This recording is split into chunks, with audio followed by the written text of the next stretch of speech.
11 సీట్లు వచ్చినోడికి ప్రతిపక్ష హోదా ఉండదండి. 18 సీట్లు కావాలి ప్రతిపక్ష హోదా కావాలంటే. గతంలో ఆయనే చెప్పింది, ఆయనే రికార్డులు రాశాడు, అన్నీ చేశాడు. 18 సీట్లు కంపల్సరీగా కావాలి, ప్రతిపక్ష హోదా కావాలంటాడు. ఇవాళ ప్రతిపక్ష హోదా ఏ లెక్కలో అడుగుతాడు? ఆ ప్రతిపక్ష హోదాకి ఎన్ని సీట్లు కావాలో మర్చిపోయాడా జగన్మోహన్ రెడ్డి? ఇవాళ లోకేష్ బాబుని అంటానికి నువ్వు వెళ్ళు, నీ సీట్ నీకే ఉంది, నీ పెను నీకే ఉంది, నీ సీట్ నువ్వు కూర్చొని నీకేం కావాలో నియోజకవర్గం బాగు చేసుకొని నీ నియోజకవర్గం ఎవరు కాదంటారు? మాట్లాడు, అసెంబ్లీకి వెళ్ళి మాట్లాడుకో. ప్రతిపక్ష హోదా మాత్రం రాదండి. ఎట్టి పరిస్థితుల్లో 11 సీట్లు 11 సీట్లు వచ్చిన ప్రతిపక్ష హోదా ఉండదు.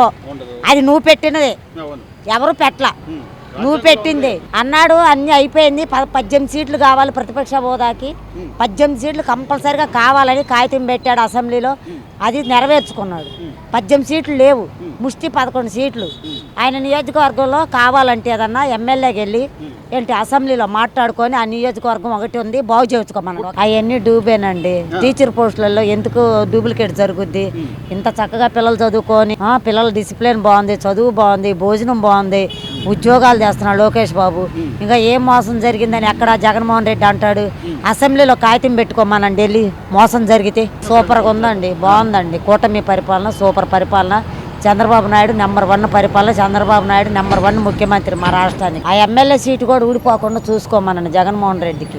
పాదయాత్ర వద్దు, ఏ యాత్ర వద్దు, కానీ ముందు అసెంబ్లీకి వెళ్ళి నీ నియోజకవర్గంలో ఏం కావాలో సమస్యలు ఏంటో తెలుసుకోమనండి. ముందు పాదయాత్ర వద్దులే, ఇప్పుడు ఉన్న పరిస్థితిలో నీకు పాదయాత్ర అవసరం లేదు. చూపిమనండి, ఒకసారి వచ్చి చూపిమనండి, చూస్తాంగా మేము కూడా. ఆ ఆనంద బాష్పాలు మాకు కూడా పంచమనండి జగన్మోహన్ రెడ్డిని. వాళ్ళది గొడ్ల పార్టీ అండి. గొడ్డలతో నరుక్కోవటం, కోడికత్తులతో గీసుకోవటం, గులకరాలతో తన్నుకోవటం, రాడ్లతో పొడుచుకునే పార్టీ. ఎవరు వస్తారు అలాంటి వాళ్ళకి? అర్థమైపోవటం ఏంటండి? వెంకటేశ్వర స్వామి ఒరిజినల్గా చూపించాడుగా, కల్తీ నూనె కల్తీ చూపించాడు. వెంకటేశ్వర స్వామి చూపించాడు జగన్మోహన్ రెడ్డికి.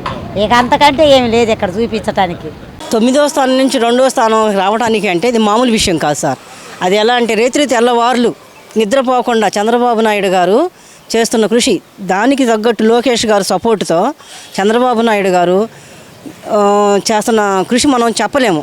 ఎలా అంటే ఇప్పుడు ఇంతకుముందు మన దేశంలో గుజరాత్ నెంబర్ 1 బిజినెస్ పరంగా కానీ పారిశ్రామిక పరంగా కానీ గుజరాత్ నెంబర్ 1. ఇప్పుడు మనం 2వ స్థానంలోకి వచ్చాము. 9వ స్థానంలో గుజరాత్ నెంబర్ 1లో ఉన్నప్పుడు మనం 9వ స్థానంలో ఉన్నాము. ఇప్పుడు 2వ స్థానంలో వచ్చాము. నా కోరిక ఏంటంటే ఇప్పుడు గుజరాత్ని కూడా వెనకనెట్టి మనం ముందుకు రావాలనేది నా కోరిక. 9వ స్థానం నుంచి 2వ స్థానంకి వచ్చాము సార్. 2వ స్థానం నుంచి 1వ స్థానంకి వెళ్ళలేము. ఇంకా కొంచెం కృషి చేస్తే వెళ్తాము, గట్టిగా వెళ్తాం, 100% వెళ్తాము. నాకు నమ్మకం ఉంది. నమ్మకం అండి, ముందు బాబు గారి మీద నమ్మకం. ఆయన ఏదన్నా విజన్ ఒకటి అనుకుంటే దానికి కరెక్ట్గా ఉంటుంది, ఆ ప్లానింగు కరెక్ట్గా ఉంటుంది అనేది ప్రజలకి నమ్మకము.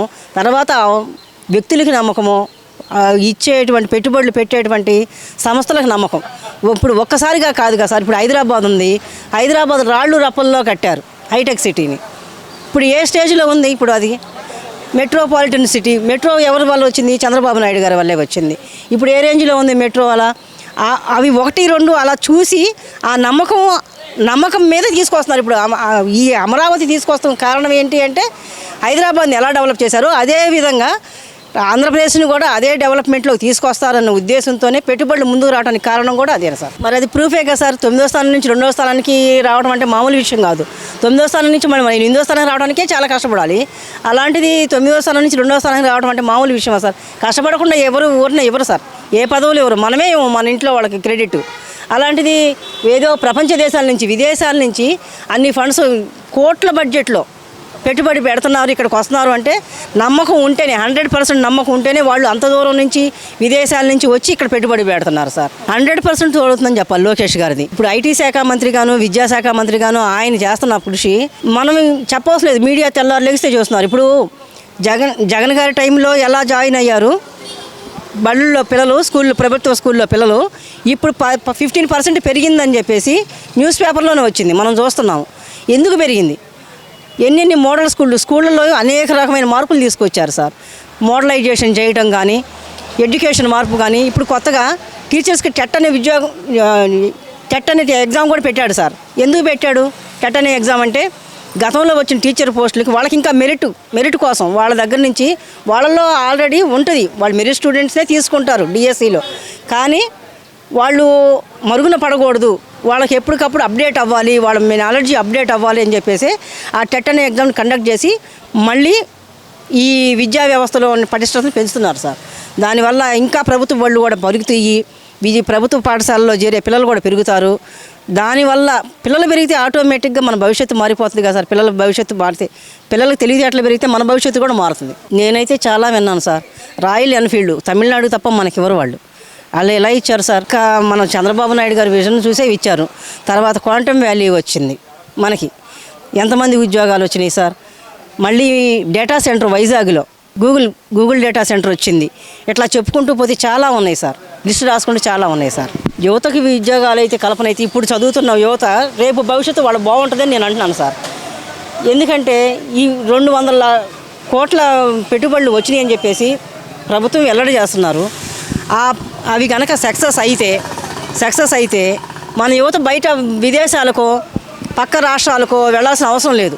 ఇక్కడ చదువుకున్న వాళ్ళు తల్లిదండ్రులతో ఉంటూ ఇక్కడ పరిశ్రమల్లో పనిచేసుకుంటూ వాళ్ళ భవిష్యత్తుని తీర్చిదిద్దుకుంటారని నేను కోరుకుంటున్నాను సార్. ఎకరం భూమి ₹1 ఇచ్చారన్నది మాత్రం వాస్తవమే. కానీ ఇప్పుడు ఆ భూమి ఇవ్వకపోతే మన పిల్లలు ఈ ఎకరం కూడా అమ్ముకొని ఎక్కడికో వెళ్ళి చదువుకోవాలి సార్. ఎక్కడికో వెళ్ళి ఉద్యోగాలు చేయాలి. ఎవరికో వెళ్ళి ఎవరి పరిశ్రమల్లో డెవలప్ చేయడానికి అక్కడ పరిశ్రమ పనిచేసి వాళ్ళకు ఊడికం చేయాలి సార్ మన పిల్లలందరూ. అదే ఎకరం పొలం పోయినా మనకి ఇక్కడ మన పిల్లలు, మన తరాలు, మన భవిష్యత్తు ఇక్కడే ఉంటుంది సార్. మన పిల్లల్ని చూసుకుంటూ ఇక్కడే ఉంటాం సార్. జబ్బు కూడా మన రాష్ట్రానికి వస్తుంది, పెట్టుబడులు కూడా మన రాష్ట్రానికి వస్తాయి. ఆ ఎకరం ఏమో చూస్తున్నారు మీరు, దానికి వచ్చే పెట్టుబడులు, దాని మీద ఉన్న ఇన్కమ్ మనమే తింటాం కదా సార్. మన రాష్ట్రం వాళ్ళే తింటారు, బయట వాళ్ళు తినరు కదా. పెట్టుబడులు తీసుకురావడంలో మాత్రం చంద్రబాబు నాయుడు తర్వాతే ఎవరైనా నేను చెప్తాను సార్. ఆయన ఇంకా ఫస్ట్ స్థానానికి వెళ్ళాలని నేను కోరుకుంటున్నాను సార్. ఇప్పుడు అసెంబ్లీకి ఎందుకు వెళ్ళట్లేదు అనేది ఆయనకు ఒక హోందాతనమా లేకపోతే ఇంకో రకంగా ఏమి ఉండదు కదా. రూల్ ప్రకారంగా నువ్వు ఒక ఎమ్మెల్యేవి. ఇప్పుడు గతంలో నువ్వు ముఖ్యమంత్రి అయ్యావు, ఇప్పుడు ఎమ్మెల్యే అయ్యావు. నీకు హోదా ఇమ్మంటే ఎలాగిస్తారు? దానికి ఒక చట్టం ఉంది, ఒక రూల్ ఉంది, ఒక పద్ధతి ఉంది, ఒక అసెంబ్లీ ఉంది. దానికి అనేక రకమైన కారణాలు ఉన్నాయి. ఇప్పుడు అసెంబ్లీ నువ్వు ఇమ్మంటేనే మాట్లాడతాననేది కరెక్ట్ కాదు. నువ్వు మామూలుగా వెళ్ళు, అందరితో పాటు వెళ్ళి నువ్వు కూడా మాట్లాడి దాని గురించి ఆలోచించి మాట్లాడి చెయ్యి. నీ దగ్గర ఏమో రప్పాలు బొప్పాలు అని చెప్పి నువ్వేమో రకంగా నువ్వు చేస్తూ ఉంటే ఇక నీకు ఏ రకమైన నీ దగ్గర హోందాతనం ఏం కనబట్టలేదుగా. నువ్వు రాజకీయాల్లో రావాలంటే నేనే గెలుస్తాను అంటున్నావు. ఏ రకంగా గెలుస్తావు నువ్వు అని చెప్పేసి నేను అంటున్నా. ఆ రోజు ఆయన ఆ సీట్లో ఉన్నప్పుడు ఆయనకి ఏం కన్నుమిన్ను కానరాలేదు. ఆ రోజు మీరు 4-5 లాక్కుంటే మీకు హోదా కూడా పోద్దన్నాడు. అలాంటి వ్యక్తి ఇవాళ నాకు హోదా కావాలంటే ఎక్కడి నుంచి వస్తుంది? దానికి ఒక రూల్స్ ఉంది, ఒక లెక్క ఉంది, ఒక చట్టం ఉంది. బాగా ఉంది కూటమి ప్రభుత్వం, బాగా డెవలప్మెంట్ అవుతుంది, బాగా చేస్తున్నారు.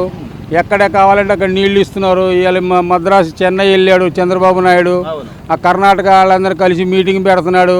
మాకు నీళ్లు కావాలా, మా రైతులకి నీళ్లు కావాలా అని చెప్పేసి అంటున్నాడు. ఎక్కడ పడతాడు కాలువలు దోపిస్తున్నాడు, అన్ని రకంగా చేస్తున్నాడు. ఆ వెలుగొండ వాళ్ళకి 3 కోట్లు ఏమి ఇచ్చాడు, ఇంకా ఇస్తానంటున్నాడు పరిహారం. ప్రజలకు ఎటువంటి న్యాయం అనేది జరుగుతుంది టీడీపీలో.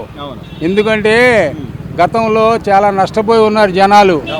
ఏంటంటే రోడ్డు మీద బతికేవాడి దగ్గర నుంచి ఇంకో రకంగా ఏదన్నా కానీ అనేక ఇబ్బందులు పడ్డారు. నువ్వు ప్రజల సమస్యలు పట్టించుకోకుండా, నువ్వు ముఖ్యమంత్రి అయి ఉండి నువ్వు ప్రజల సమస్యలు పట్టుకోకుండా, ఇవాళ వీళ్ళు ఏం చేస్తున్నారు? టీడీపీ వాళ్ళు అన్ని సమస్యలు పట్టించుకుంటున్నారు. ప్రజల సమస్యలు చిన్నోడు పెద్దోడు అందరూ పట్టించుకుంటున్నారు. మరి నువ్వు ఆ రోజు నువ్వు పట్టించుకోలేదుగా. ఆయన చెప్పే విధానాలు, మాటలు అన్నీ వ్యతిరేకమే, చట్టానికి అన్నీ వ్యతిరేకమే. సిదిరియప్పలనాయుడు కొడుకు చిన్న పిల్లోడు ఏంటది? చట్టం ఉందిగా దాని అంటే సిదిరియప్పలనాయుడు కొడుకు ఒక రూలు మార్చేయాలా, లేకపోతే సామాన్యుడికి ఒక రూలా? ఇలా సిదిరియప్పలనాయుడు కొడుకు చిన్నోడు అంటే బుల్లెట్ ఎలా తోలుతున్నాడు, చిన్నోడు అయ్యి ఉండి అది మాట్లాడేది కరెక్ట్ కాదు. ఏదో హోందాతనంగా మాట్లాడు, ప్రజల్లోకి రా, మాట్లాడు. పాదయాత్ర చేస్తానంటున్నావు, చెయ్యి, ప్రజల సమస్యలు తెలుసుకో. ఆ రోజు నువ్వు గెలుస్తావో గెలవనేది తర్వాత సంగతి, ప్రజలు నిర్ణయిస్తారు.